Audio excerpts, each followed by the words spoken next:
Halo teman-teman, berjumpa lagi dengan Brother Phil. Kali ini kita akan menanggapi video dari saudara Eric, yang di dalam videonya dia mengatakan bahwa orang Kristen menuduh bahwa Al-Quran adalah hasil jiplakan dari Alkitab. Oleh karena itu, saudara Eric memberikan beberapa bukti. Di antaranya, nabi dari saudara Eric ini tidak bisa membaca dan tidak bisa menulis.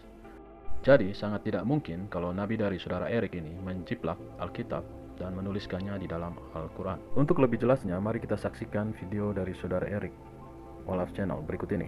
Tidak bisa kita hindari dan tidak bisa kita pungkiri, begitu banyak orang-orang yang belum mengenal Islam, bahkan tidak mengenal sosok baginda Rasulullah Nabi Muhammad Shallallahu Alaihi Wasallam, sehingga mereka dengan mudahnya mengatakan bahwa Al-Quran ditulis oleh Nabi Muhammad, menjiplak isi dari Alkitab atau kitab sucinya saudara kita yang Kristen, atau isi Bible atau Injil, lalu membuat buku yang dinamakan Al-Quran. Mereka juga mengatakan bahwa Nabi kita, Nabi Muhammad Shallallahu Alaihi Wasallam, tidak buta huruf, bisa menulis dan bisa membaca, bahkan jenius dan pintar. Saking jeniusnya, Nabi Muhammad bisa menjiplak Alkitab dan dijadikan Al-Quran. Dari pernyataan saudara kita yang masih dalam keadaan kafir, pasti seperti ini. Nah, itu dari pernyataan orang-orang yang anti-Islam, tidak mengenal Islam, dan tidak mengenal sosok baginda Rasulullah Muhammad Shallallahu Alaihi Wasallam. Oke, kita baru saja mendengarkan pernyataan dari saudara Eric yang mengatakan orang Kristen menuduh Al-Quran hasil jiplakan dari Alkitab. Dan saudara Eric juga mengatakan bahwa orang Kristen menuduh bahwa nabi dari saudara Eric bisa membaca dan bisa menulis, sehingga dia mampu menjiplak Alkitab. Mari kita tanggapi satu persatu. Pernyataan orang Kristen yang mengatakan Al-Quran adalah hasil jiplakan dari Alkitab tentunya tidak beralasan, karena cerita di dalam Al-Quran dan cerita di dalam Alkitab sangat jauh berbeda. Jika kita katakan itu adalah jiplakan, tentunya ada kesamaan di dalamnya.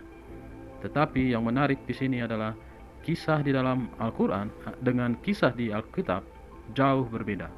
Mari kita melihat definisi dari jiplak menurut KBBI. Pertama, menggambar atau menulis garis-garis gambaran atau tulisan yang telah tersedia dengan menempelkan kertas kosong pada gambar atau tulisan yang akan ditiru.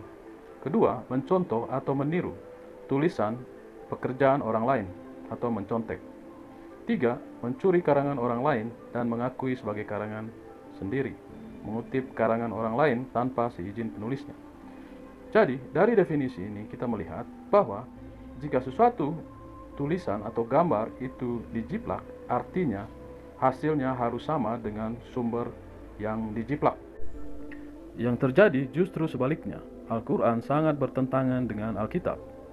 Di antaranya, ketika Yesus lahir, Alkitab mengatakan Yesus lahir di kandang domba, sementara Al-Quran mengatakan di bawah pohon korma.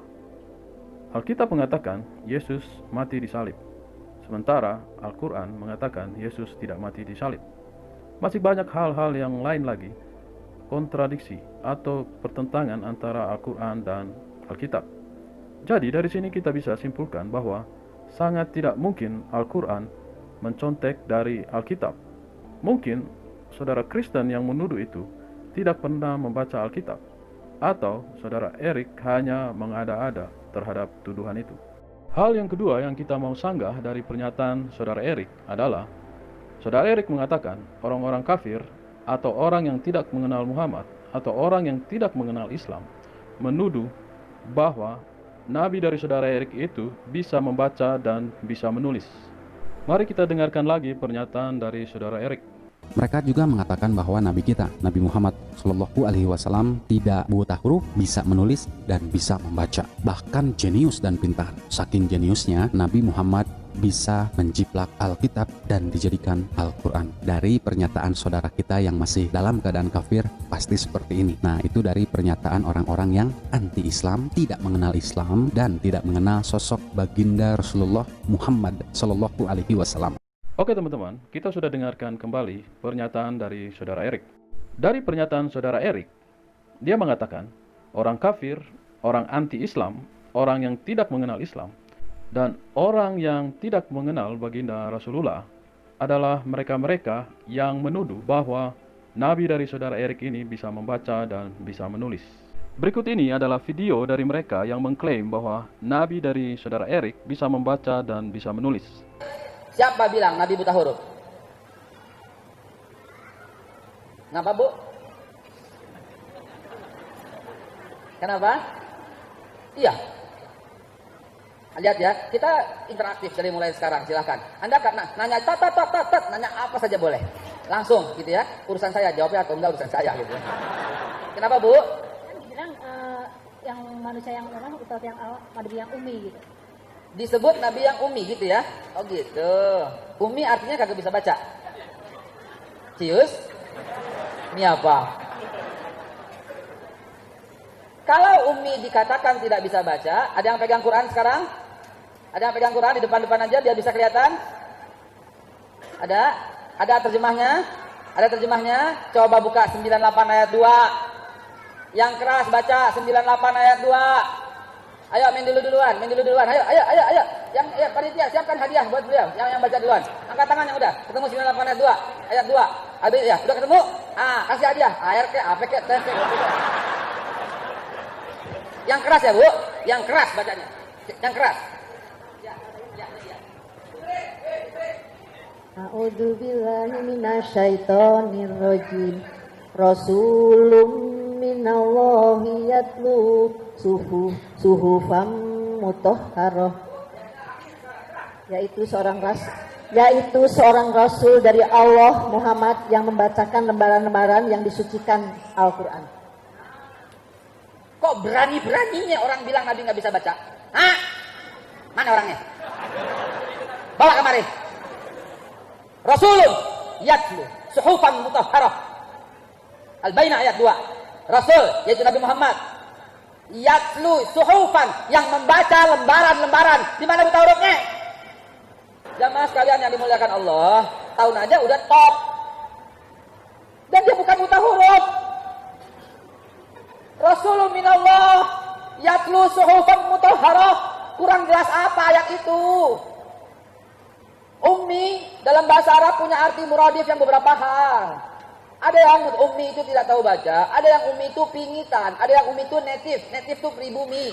Ada juga ummi itu tidak memiliki kitab, itu yang paling tepat. Kenapa? Karena Nabi tidak memiliki kitab sebelumnya, maksudnya Injil dan Taurat. Oke teman-teman, dari video ini timbul pertanyaan bagi kita. Apakah Ustadz Haikal Hasan seorang kafir?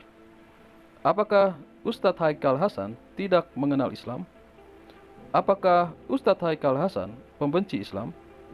Apakah Ustadz Haikal Hasan tidak mengenal Rasulullah? Pertanyaan-pertanyaan ini berdasarkan pernyataan dari saudara Erik pada videonya.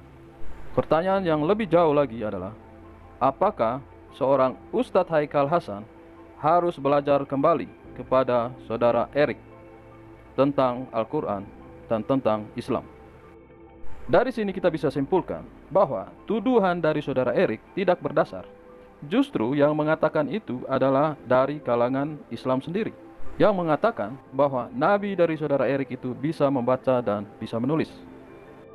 Untuk menguatkan pernyataan Ustadz Haikal Hasan, saya akan membacakan satu hadis, yaitu hadis Sahih Al-Bukhari nomor 4079, yang mengatakan ada beberapa orang lelaki di rumah Rasulullah.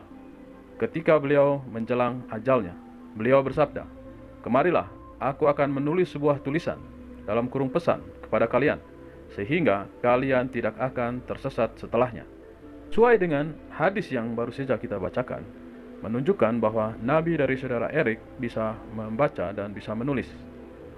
Oke teman-teman, demikianlah video kita kali ini. Semoga video ini dapat menambah pengetahuan kita semua. Tuhan memberkati.